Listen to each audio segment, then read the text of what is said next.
કેશોદમાં પ્રામાણિકતા બતાવી ગુમ થયેલી લકી મૂળ માલિકને પરત આપી તે આજના ડિજિટલ યુગમાં ભરોસો અને પ્રામાણિકતા, વફાદારી અને વિશ્વાસના આ સદગુણો કેક જોવા મળે છે ત્યારે એવું લાગે છે કે ભલે કળયુગ હોય પણ માનવતા મરી પરવારી નથી। કેશોદના સરકારી દવાખાનામાં ફાર્માસિસ્ટ દીપેનભાઈ અંટાળાના માતૃશ્રીનું તાજેતરમાં જ અવસાન થયું હોય તે નિમિત્તે દરરોજ કૃષ્ણ ગૌ સેવા મંડળ કેશોદ સંચાલિત ગોધરા ગૌશાળા ખાતે કેશોદ ખાતે નિરણ ગાયોને નાખવા જતા હોય તેઓના ધ્યાન બહાર તેમના હાથમાંથી ચાંદીની લકી ત્યાં ગોધરામાં પડી ગઈ હોય જેની જાણ દીપેનભાઈ અંટાણાને થતાં તરત જ ત્યાં ફરી ગયેલ ત્યારે ગોધરાના ગૌસેવક સામતભાઈને પૂછતા તેમણે દીપેનભાઈની ચાંદીની લકી તાત્કાલિક ઓફિસમાંથી લઈ પરત આપી પ્રામાણિકતા બતાવી હતી। સામતભાઈએ કોઈ બક્ષિસ લેવા પણ સહમતિ ન દર્શાવી હતી। આજના સમયમાં આવા નાના એવા વ્યક્તિ મનના કેટલા ચોખ્ખા અને સારી નિયતવાળા અને ઈમાનદાર છે તેનું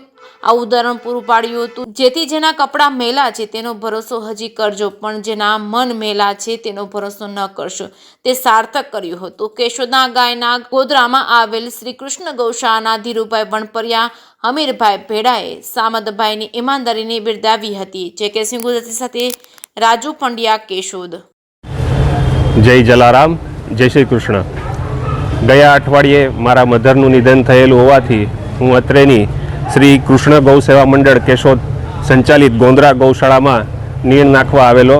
તે સમયે મારા ધ્યાન બહાર મારા હાથમાં જે ચાંદીની લકી પહેરેલી હતી તે અત્રે પડી ગયેલી હતી જેનું મને ધ્યાન હતું જ નહીં, પરંતુ 2 દિવસ પહેલાં મને ધ્યાને આવતા અને ગઈકાલે મેં અહીંયા નીણ નાખવા આવ્યો ત્યારે પૂછપરછ કરતાં અહીંના જે ગૌશાળાના ગૌસેવકો છે તેમાંના સામતભાઈએ મને તરત કીધું કે ભાઈ અમને એક ચાંદીની લકી મળેલી છે જે અમારા આયોજકોની ઓફિસમાં અમે રાખેલી છે, તમે ત્યાંથી મેળવી લો। આના ઉપરથી હું ખાલી એટલું જ કહેવા માગું છું કે માણસના કપડાં મેલા હોય તો તેના ઉપરથી માણસનું મૂલ્યાંકન ના કરવું। જે માણસ મનના મેલા છે તેનાથી ચેતજો। આ એનું એક જીવતું જાગતું ઉદાહરણ આજના સમયમાં જોવા મળેલું છે કે સમાજની અંદર હજી આજે પણ પ્રામાણિકતા અને ઈમાનદારી છે જે આ સામતભાઈએ સમાજમાં દ્રષ્ટાંત રૂપે પૂરી પાડેલી છે। હાલના સમયમાં મારા મધરનું નિધન 4 તારીખે થયેલું હોવાથી આ વસ્તુ કરવી મારા માટે વ્યાજબી નથી, મીડિયામાં આવવું કે આવી કોઈ જાહેરાત કરવી, પરંતુ સમાજની અંદર દ્રષ્ટાંત રૂપે આવા એક નાના વ્યક્તિએ પોતાની ઈમાનદારીનું જે પ્રમાણ રજૂ કર્યું છે અને મારી જે ચાંદીની લકી ગુમ થયેલી હતી મારા ધ્યાન બહાર અને મેં ખાલી રજૂઆત કરતાં કે તમને મળી હોય તો ધ્યાનમાં રાખજો તો મને તરત એમણે પરત કરેલી છે જેની કિંમત અંદાજે હાલની તારીખે 15 થી 20 હજાર રૂપિયા જેવી છે।